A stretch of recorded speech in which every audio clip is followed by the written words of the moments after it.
really happy that Shinsuke finally got a big win.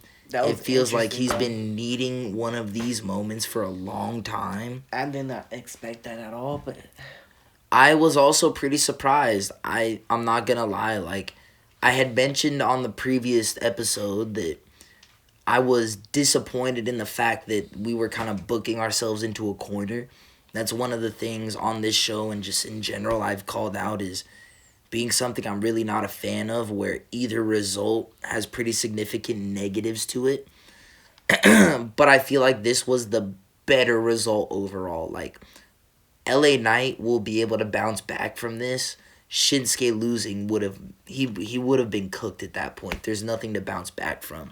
Shinsuke needed this a lot more than LA Knight needed it, and I'm happy that Shinsuke was the guy that got it done ultimately. I think that really, if I'm being honest, I wanted him to beat Seth for the World Heavyweight Championship last year. Hmm. When they first started pushing Shinsuke with these like anime style vignettes and promos, stuff yeah. like that, like I have just thought that this whole angle that they're taking with him is really dope. And now they're really, really leaning into it with this whole like ghost samurai type of Yeah. character that they're doing right now. This is like really fucking cool. Giving him some shit to carry around, I think is gonna add a lot of legitimacy to the character. Even if he doesn't hold it for a super long time, just like a little bit of a decent reign, I think will go a long way towards legitimizing the character. And like I said, like Shinsuke has been busting his ass for this. Like I know he's had some big moments in the past, but they've never fully come to fruition. And so I'm hoping that this is a moment where he can actually capitalize on this win going forward. But I don't know. How did you what was the things that had you feeling good about the Shinsuke win? I don't know, bro. It was just surprising. We needed a surprise, bro. We needed a surprise because, like I said, we both predicted that LA Knight was gonna win, though. So no, bro, we need a surprise. But it's interesting to see because, like how you said, the only thing that's gonna be able to carry him is his little promos that he does and shit, bro. So like every single time he has a feud, he has to do his little promos because he can't just come out and start talking Japanese or like Yeah. speak his little bit of broken English or whatever because that's not gonna work. I do hear you that like that is one of those things that I think has held him back from getting the big I feel pushes. like it's such a smart move, but it's also gonna hold him back. It's yeah, no, I hear you. Like those promos that they do with the subtitles and everything are really interesting, and it adds to his character.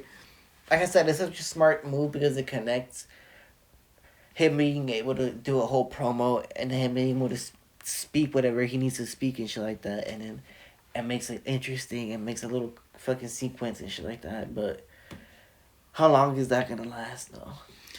That's why I'm saying I don't think his title reign needs to be super long to be impactful. I just think they need to present him in a really fun and interesting way, which so far they've done, and I think that it can achieve everything that it needs to. But now I hear you that like it's tough when you have that language barrier and you Yeah. can't just have like those organic kind of off the cuff improv promo battles and stuff, like Yeah. especially when you're in a feud with someone like LA Knight, where I feel like that's where he kind of shines at his And he just best, yeah. is those like in ring mic kind of battles. And I guess that's what's been Shinsuke's thing leading up to this match. He's been able to just like cut off LA Knight and I've been able to let him speak and shit. And that's worked because they've been able to tell that story of LA Knight being thrown off of his game. But like you're saying, that can't last forever. And I agree that like this does have a shelf life, but that doesn't mean that it can't be really fun and interesting in the meantime. My biggest thing is it adds legitimacy to this character that he's portraying right now. And going forward, especially in the mid card championship picture, he will always be a legitimate threat to whatever babyface champion is there, because now we've seen it and it's tangible that Yeah. like He can win. because LA Knight's a huge bro, I got him on the wall of fame here. Like LA Knight is a big deal as far as being a babyface in WWE. I own his merch as well. I have a T-shirt, like, and I know I'm not the only one. Like, this dude's a huge face for the company, and so for Shinsuke to get a win over someone that's that big of a star, I feel like it makes Shinsuke look in his own right like a very significant threat to any other big babyface star. So I really like that they're building it up. The only other thing I wanted to touch on with this match was that online I've seen a lot of negativity towards LA Knight's title reign. I don't know if you've seen any of this, but a lot of people are saying it's been an underwhelming title reign, that LA Knight kind of flopped as the US champion. I see that a lot, yeah. And I feel like that's really unfair. I think that the biggest issue for LA Knight was he got caught in a time when SmackDown, so much shit was going on in my bed, as a 2-hour show, has been like chopped down to a point where there's not as much time. He doesn't get to appear every single week on the shows. And I feel like that holds back their ability to build consistent feuds with him. The best thing that they had going was the whole like triple threat feud with him and Andrade and Carmelo Hayes. But that was really more of a feud between Andrade and Carmelo that kind of LA Knight just ended up kind of joining in on.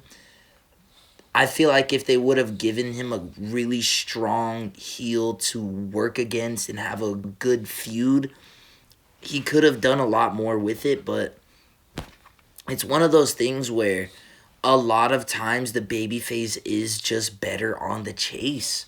And that's kind of a natural issue that pro wrestling always has, is that it can be a lot more difficult to book the heel chasing the babyface than it is the babyface chasing the heel. So what LA Knight had that magic of everyone wanting to see him dethrone Logan Paul, who was this heel that we all despise for so many different reasons, some to do with wrestling, some to do with just life, you know. It made the LA Knight US Championship title like chase really satisfying to watch as a fan. But they don't have any really strong heels that are like a significant threat to LA Knight. And so they haven't been able to book a feud that's felt like significant in any way, shape, or form. And so while I can understand that some fans might be a bit underwhelmed with the fact that no like big marquee feuds and storylines were able to happen during this run, I feel like directing that negativity towards LA Knight is misplacing your frustration, because it's clearly, in my opinion, an issue with the creative that he was given during his title run, versus like he didn't get a big chance at a title run, or at like a feud or anything like that he kind of choked on. And I'm not trying to call anyone out in particular here, but we were just talking about the women's championships.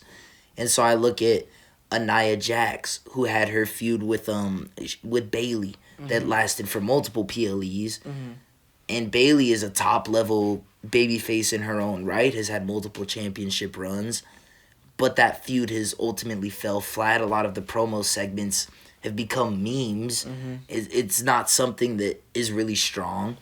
And then with Liv Morgan, again, I'm not trying to throw shade here, but she has gotten absolutely fucking ragdolled by Rhea Ripley at every opportunity. And only by the luck and by the help of her friends has she been able to retain that title.